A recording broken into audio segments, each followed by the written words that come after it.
verset 11. Ils entrèrent dans la maison, virent le petit enfant avec Marie, sa mère, se prosternèrent et l'adoraient. On n'a pas dit et les adoraient. Et l'adoraient.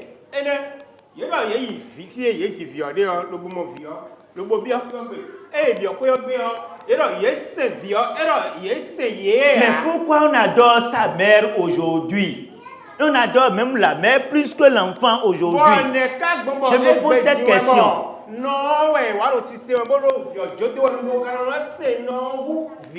Je serais heureux si mes aînés qui adorent la mère plus que l'enfant même, je serais heureux s'ils peuvent mieux m'expliquer pourquoi on donne plus d'importance à la mère qu'à l'enfant qui est né.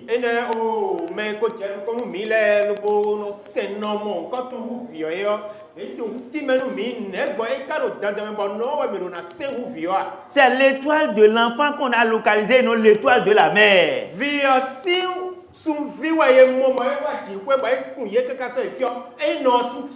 Et si quelqu'un court derrière le cas de la mère, c'est que celui-là se perd.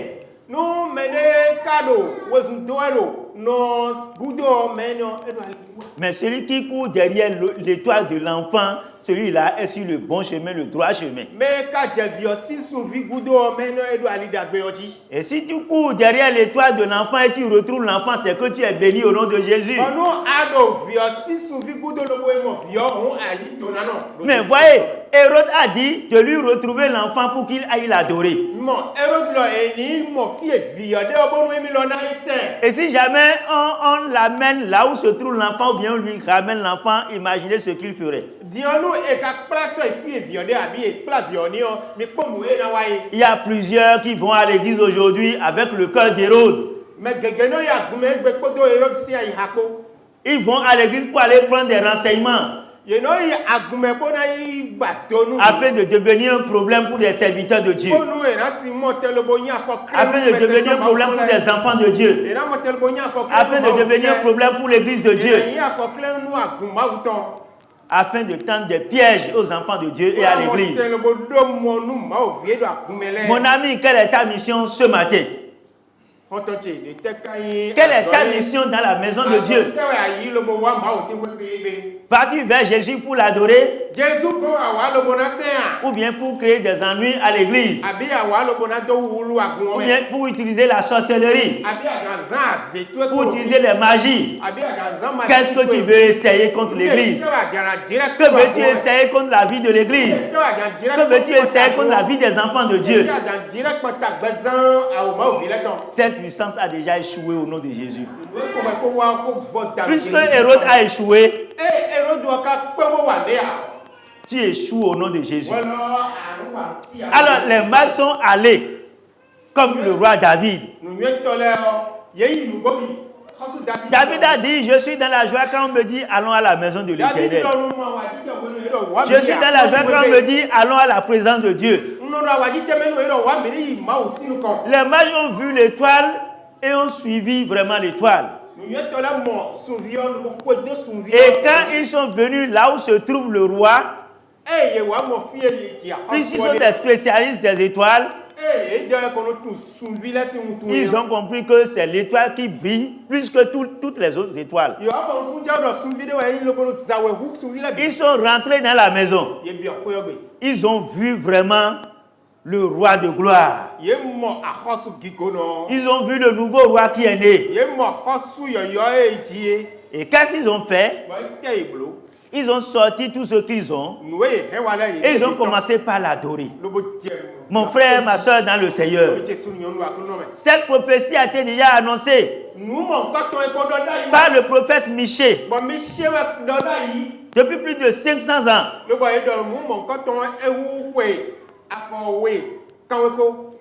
Dans Michée 5, verset 1. Et lorsque les mages ont vu l'accomplissement de cette prophétie, ils sont remplis de joie. Ils sont remplis de joie. Ils sont dans l'allégresse. Ils ont commencé par glorifier Dieu. Parce que le Sauveur est venu. Celui-là qui va nous délivrer des mains de Satan est venu.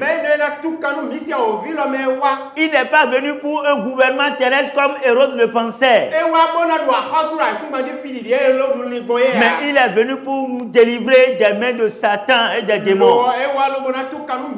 Il est venu pour nous donner la vie éternelle. Mon frère, ma soeur dans le Seigneur, Jésus est né pour toi. Le Fils de Dieu est né pour ta délivrance. Le Fils de Dieu est né pour te délivrer des sorciers, pour te délivrer des démons, pour te délivrer des maladies, pour te délivrer des coups bas sataniques et diaboliques. Il est écrit dans la parole de Dieu que si le Fils de Dieu a franchi, on est réellement libre. L'espoir a franchi pour devenir totalement libre au nom de Jésus. Le Fils de Dieu est venu pour ta délivrance et ta liberté.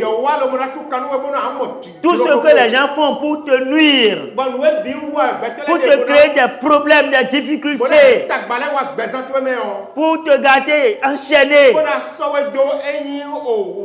le Fils de Dieu est venu pour te délivrer de ces choses. Alléluia. Bien-aimés frères et sœurs dans le Seigneur, réjouissons-nous parce que Jésus est né. Si Jésus n'était pas venu, c'est que nous sommes foutus. Si Jésus n'était pas venu, c'est que nous sommes perdus à jamais. Et gloire à Dieu qui nous a annoncé ce message du salut, qui est venu jusqu'à toi et à moi, et nous nous sommes donnés à Christ. N'aie peur des sorciers et des démons. Ils ne peuvent rien contre ta vie, car ta vie est dans les mains de l'Éternel des armées. Il a dit que les cheveux qui sont sur ta tête sont comptés. Marche de gloire en gloire et de victoire en victoire. Quiconque cherchera à porter atteinte à ta vie verra le feu du Saint-Esprit. Verra le feu du Saint-Esprit. Alors, les mages, non seulement ils ont adoré le roi qui est né,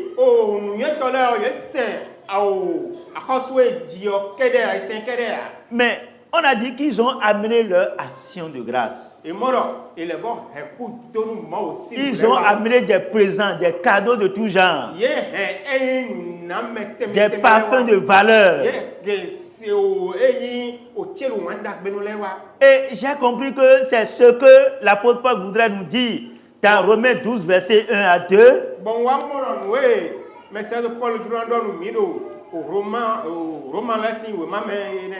En disant, je vous exhorte donc, frères, par les compassions de Dieu, à offrir vos corps comme un sacrifice vivant, saint, agréable à Dieu, ce qui sera de votre part un culte raisonnable. Ne vous conformez pas au siècle présent, mais soyez transformés par le renouvellement de l'intelligence, afin que vous discerniez quelle est la volonté de Dieu, ce qui est bon, agréable et parfait. Adorons le Seigneur avec un cœur joyeux et heureux. Un cœur saint, vivant et agréable. Le Seigneur voudrait que chacun de nous abandonnons totalement dans ses mains à cause de Jésus qu'il nous a donné.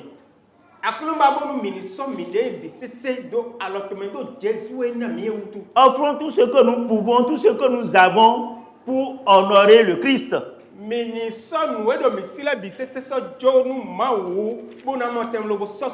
Parce que Dieu honore celui qui l'honore. Dieu honore celui qui l'honore. Dans Somme 15, verset 4,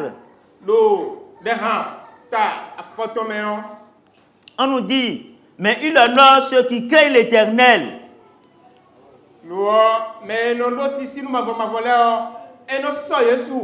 Si tu apprends à honorer le Seigneur, Dieu va t'honorer.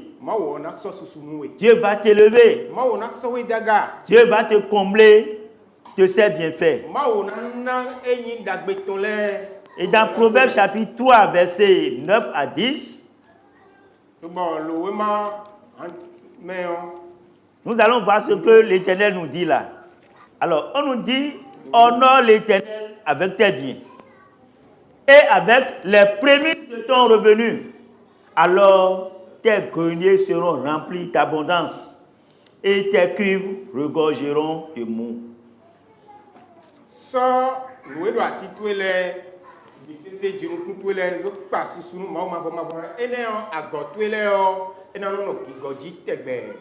Les mages ont compris que c'est bon d'aller honorer le roi qui est né.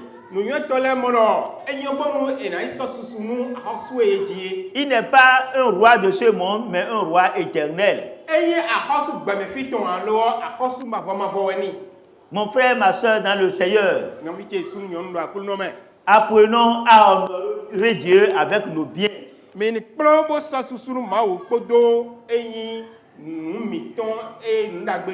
Apprenons à honorer le Christ avec nos cœurs et nos vies. Apprenons à présenter nos actions de grâce à l'Éternel. Par des chants, par des danses, par des actions de grâce, par des dons.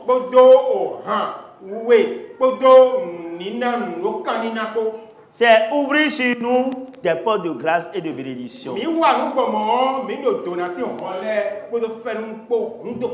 portes d'abondance et de succès. Des portes de promotion. Que l'Éternel touche nos cœurs afin que nous sachions véritablement comment l'honorer. Et ce qui est encore important, c'est de rester attentif au message du Seigneur. Et voyez, le texte nous a dit que quand les mages ont vu le Seigneur, l'Éternel les a avertis pour leur dire de ne point retourner voir Hérode, mais de partir par un autre chemin.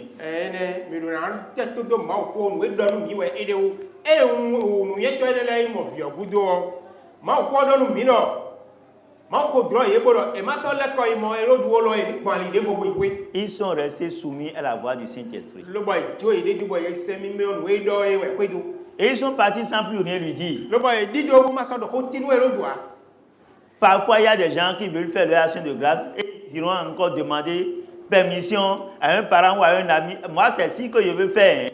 Et on dit, ah, moi, si c'est un problème, tu veux aller faire quoi?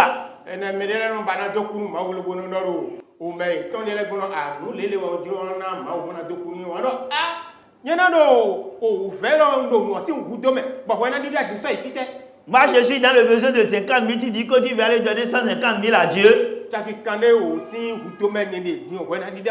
Bon, si c'est le cas, donne les 50 000 et tu iras déposer 100 000 là-bas.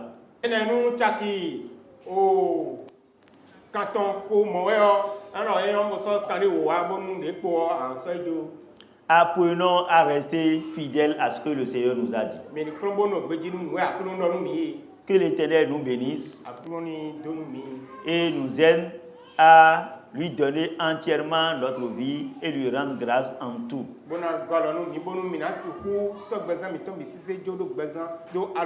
Merci pour Jésus qui nous a aidés, rendons-lui hommage. Que l'Éternel bénisse votre écoute. Levons-nous pour prier.